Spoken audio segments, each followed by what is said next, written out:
નવસારી જિલ્લામાં પડેલા કમોસમી વરસાદને કારણે ખેતરોમાં પાણીનો ભરાવો રહેવાથી શેરડીની કાપણી થઈ નહીં શકતા ગુજરાતમાં સૌથી વધુ ભાવ આપનારી ગણદેવી સુગર ફેક્ટરીમાં પિલાણ ક્યારે શરૂ થશે તે નક્કી નથી। ત્યારે ખેડૂતો સાથે સુગર ફેક્ટરીના ડિરેક્ટરોની ચિંતા પણ વધી છે।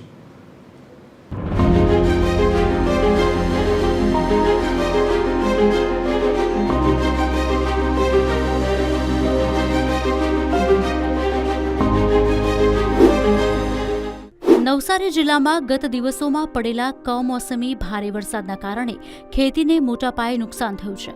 કમોસમી વરસાદને કારણે શેરડીની કાપણી થઈ શકી નહીં અને ખેતરોમાં પાણી ભરાઈ રહેતા શેરડીમાં પણ રોગ લાગવાની શક્યતા વધી છે। બીજી તરફ શેરડીના વાવેતરને 16 મહિના થયા છે।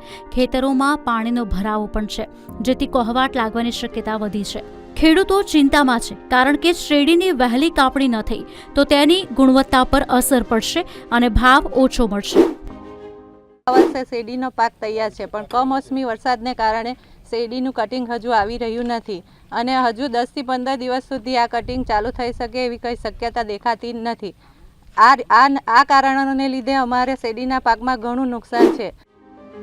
ગણદેવી સુગર ફેક્ટરી મજૂરો બોલાવીને સભાસદ ખેડૂતોના ખેતરેથી કાપણી કરાવતી હોય છે, પરંતુ વરસાદી માહોલને કારણે કાપણી શરૂ થઈ શકી ન હતી।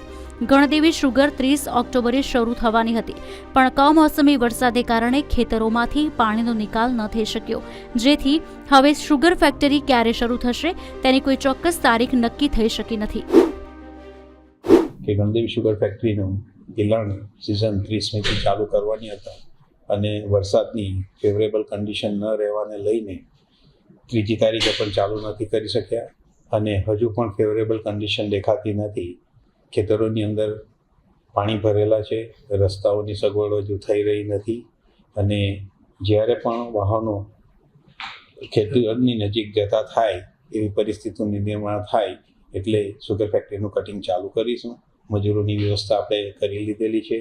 કેટલાક મજૂરો વરસાદને લઈને તકલીફમાં છે, એમને પણ આપણે જે કંઈક સગવડો આપવા પડે એ આપી ચૂક્યા છે અને ટૂંક સમયમાં ફેવરેબલ કન્ડિશન ઊભી થાય અને આપણું સિઝન સત્વરે ચાલુ કરી શકાય એવી આપણે પ્રભુને પ્રાર્થના જ કરવાની રહી। ખેતરોમાં શેરડીમાં રોગ લાગ્યો છે તેની ચિંતા ફેક્ટરીને પણ છે। જિલ્લામાં વરસેલા કમોસમી વરસાદથી ડાંગરમાં જ મોટી નુકસાની થઈ હોવાનું ખેતીવાડી વિભાગનું અનુમાન છે, પરંતુ ખેતરોમાં ભરાયેલા પાણીના કારણે ઊભી શેરડીમાં પણ નુકસાની વધવાની શક્યતા પણ હવે વધી ચૂકી છે। પરિમલ મકવાણા, TV 13 ગુજરાતી, નવસારી।